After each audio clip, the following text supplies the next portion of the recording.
I was just talking about drinking before we went to the news and sport at past. I was talking about my own particular situation. Gave up for a couple of months in October, November. More evidence today that a pandemic side effect is a huge rise in heavy drinking. A survey by Public Health England shows record numbers of people have been drinking more than 5 bottles of wine a week since the first national lockdown was imposed. I don't know if that comes as a shock to you. 5 bottles a week. Are you sitting there thinking, yeah, I've been getting through that easily? Or do you think, what? Almost 1 in 20 people are drinking more than 50 units of alcohol per week. That is about 50% higher than in March, when the figure was about 1 in 30. Official guidance, you get a bit muddled up with all the units and stuff, don't you? So 50 units, almost 1 in 20 people doing that. Official guidance states that men and women should not drink more than 14 units of alcohol a week. It suggests drinkers who are trying to cut down have several drink-free days each week. Let's speak to Simon Chappell, former heavy drinker, now a professional sobriety coach. He's an author, plenty of books, one including How to Quit Alcohol in 50 Days. Hello, Simon. Hi, Chris. How are you? Very well. Thank you for joining us. What do you think? Well, you look at this. I guess the heart of the problem, there's 2 things at play here, right? The stress that people are living under, that is a big thing. The coping mechanism aspect of it. But also, people looking around with not an awful lot to do at the moment. Absolutely. And there's a lack of day-to-day structure, insecurity around jobs, relationships might be under strain, anxiety, stress, depression. It is the perfect storm.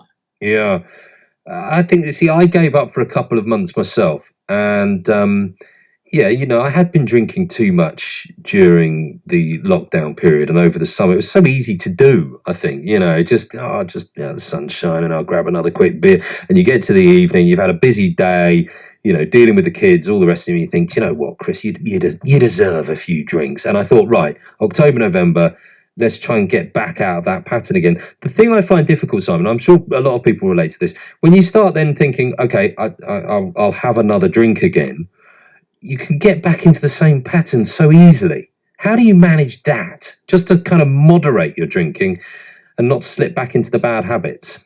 Yeah, this is where it can be a real challenge. I mean, in my situation, I knew that alcohol was in control of me. I wasn't in control of it. I was thinking about it during the day. Even buying it in the shop, I would feel a sense of sort of relaxation and euphoria kind of come over me without even drinking it. So I think actually, getting really honest with yourself about who's in control here, and how often am I thinking about it, and asking, why am I drinking? What's the reason? What's the belief? Is it because I can't de-stress without it?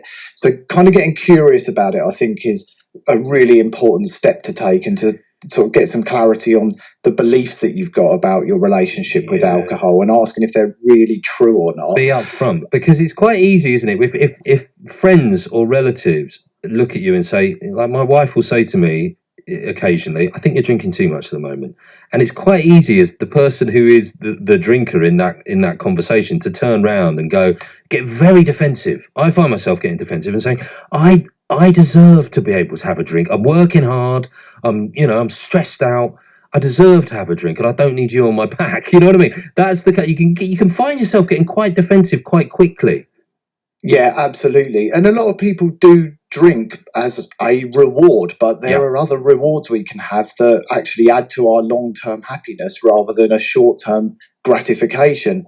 And nobody likes being told what to do. Nobody likes being judged. And I often think about it, at the time I was drinking, if my wife had sort of pushed me to stop drinking, say she had become sober, for example, at that time, I wouldn't have reacted well to it either. It needed to come from within. I needed to make the decision. I needed to question my own relationship with alcohol. So I think you're absolutely right there. Although it might plant a seed for some people and make them start to explore it closer. Would you have said you were an alcoholic? Well, I don't identify as an alcoholic. I was definitely a heavy, daily, enthusiastic drinker. I just don't like the term. I think it's got a stigma attached to it.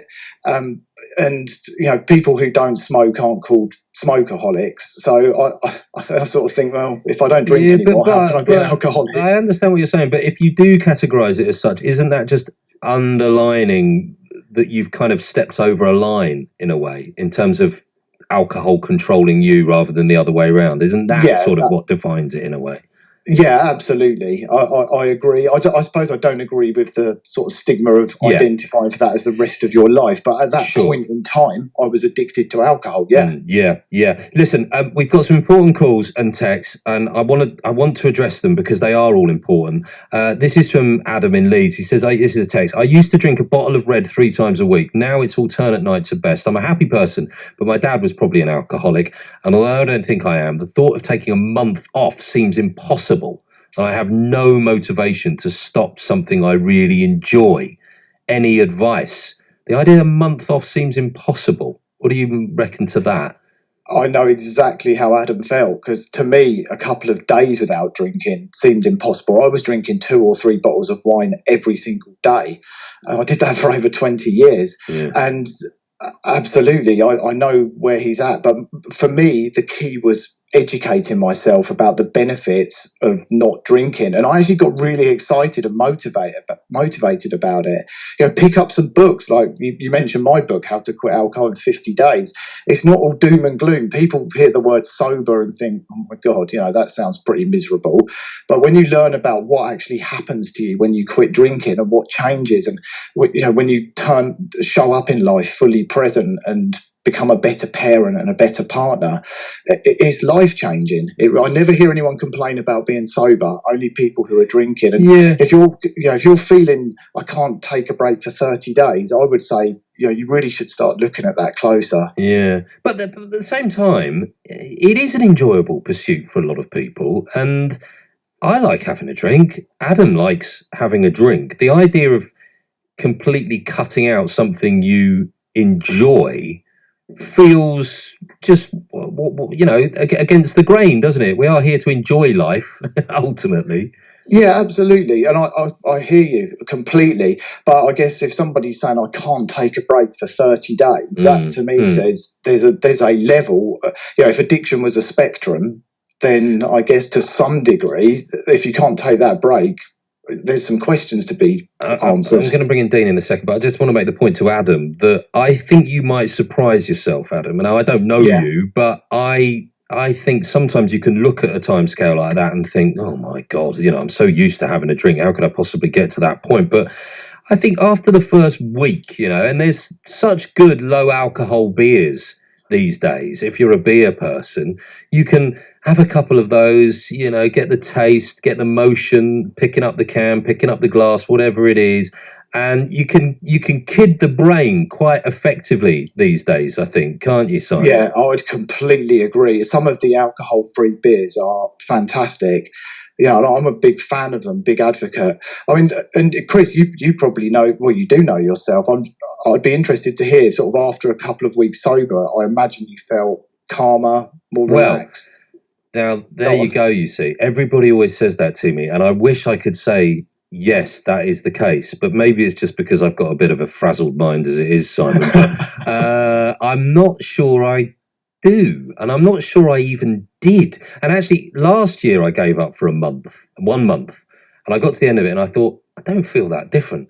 And that's partly why I did 2 months this year, because I thought, I'll give it another month. And I'm sorry to disappoint you, but I got to the end of those 2 months and thought, I still don't feel that different. Which I don't know what that says about me. My wife said I was slightly more pleasant to be around. Maybe you've got a stressful job. Yeah, well, it can be, but I don't know. I'm not going to put that down as the excuse. Let's bring in Dean in Swansea. I'm sorry, that was such a disappointing answer for you, wasn't it? But let's bring in Dean in Swansea. Hiya, Dean. Oh, yeah, all right. How's it going? All right? Yeah, good. Thanks for joining us, mate. What did you want to say? Do you know what? What prompted me to ring you tonight, basically, was I think I could be falling into this category where drinking is like, it's not taking over because all my bills are up to date. But what I'm noticing is when the restrictions in Wales were eased in August and the public houses were open and you could go for a pint and speak to people, I wasn't drinking in the house. Now, my Asda delivery came yesterday and I've got all my food, I've got the turkey, and it's like 102 cans of lager in my kitchen, right? Right now? Right now? Right now, I've not touched anything today. I've not touched anything today. And what is getting me and what got me thinking is, if the public houses were open like on Christmas Eve after last night's announcement by the Welsh government, those cans would still be there next summer because I go out for a couple over New Year. But because of the restrictions, I'm drinking more now in the house than when the restrictions were relaxed. And when the restrictions were relaxed, I wouldn't even bother it. And there's a neighbour across the road from me, and this is the God's honest truth, right? When the restrictions in the bars were relaxed, my cans were not going out on recycling day, okay? They knocked my door to make sure I was okay because they weren't seeing the green bags of empty tins. Do you know what I mean? Yeah. And that it's like, I just don't know. And I'm really thinking that whatever's happening now, we could be in this till Easter. I was going down like the supermarket like every other day to buy cans, and I was always buying something essential like a toilet roll to make sure when I was going to the checkout, I wasn't like being looked like stupid by the other people in the shop because there was like cans and I understand. Listen, what is the feeling in your mind when you're pressing the button on your Asda order to buy those 102 cans of lager? Didn't bother me one bit, to be honest with you. It didn't. You weren't sitting there thinking, should I be buying this amount? Is it going to help me? Because that sort of feels like what you're getting at, that it's more than you should be drinking at the moment.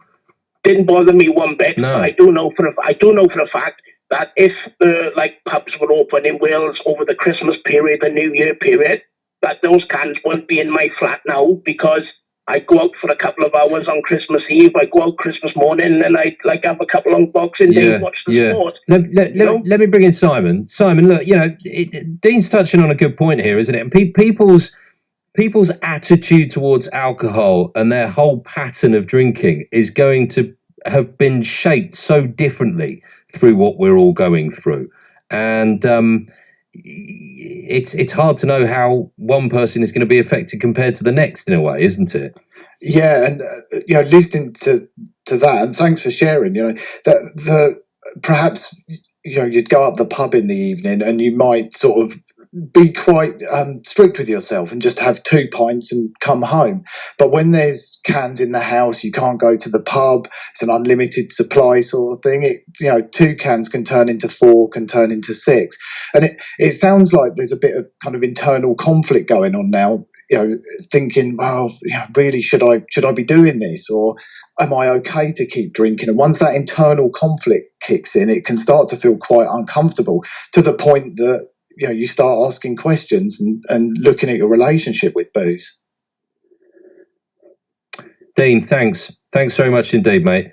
Appreciate you getting in touch. Cheers.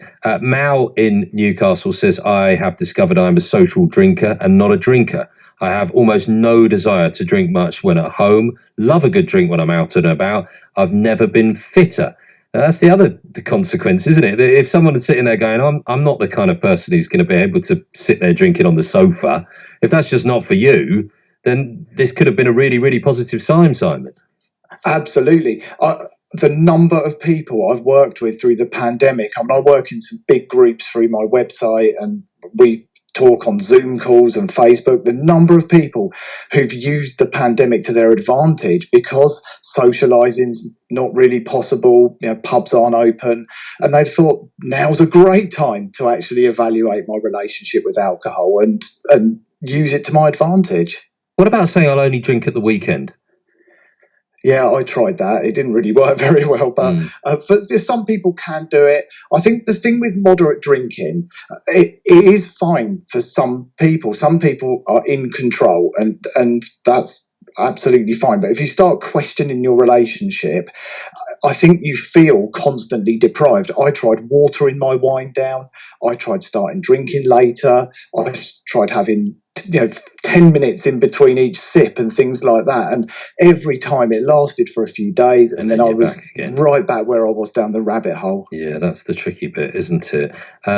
What about saying, I've got a colleague here who, when I was talking about knocking it on the head for a couple of months, he said, oh, I do 1 month on, 1 month off. He said, I've done it for years, which I thought was amazing, which I suppose is probably a little bit easier to do when you haven't got tons of stuff in the diary, because otherwise you'd look at it and I think, well, I can't do that month because I've got a party and I'm going out to that thing and it's so-and-so's birthday. And you find yourself making excuses, don't you, based around social events? Yeah, exactly. And I guess I'd also be interested to know if he spends the entire month where he's not drinking looking forward to the start of the next month. I think he does. Right. So is that he's not at peace in his mind? Yeah, no, maybe not. Well, he's been doing it, so I mean, he's controlling it ultimately. The thing with the we've only got about 45 seconds left, but the thing with the low alcohol beers, as good as they taste, they only go so far, I find, because it's the buzz, isn't it, Simon? Do you not miss that buzz that comes with it all? Initially, I did. But then it was when my anxiety went, depression went, and I started feeling happy for the first time in a long time. That buzz was way, way better.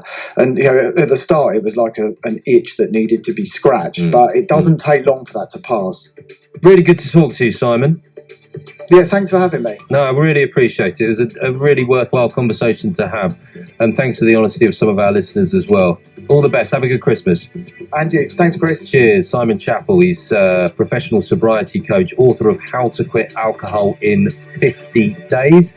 Take care with your drinking over the Christmas period, and good luck if you are trying to keep it under control.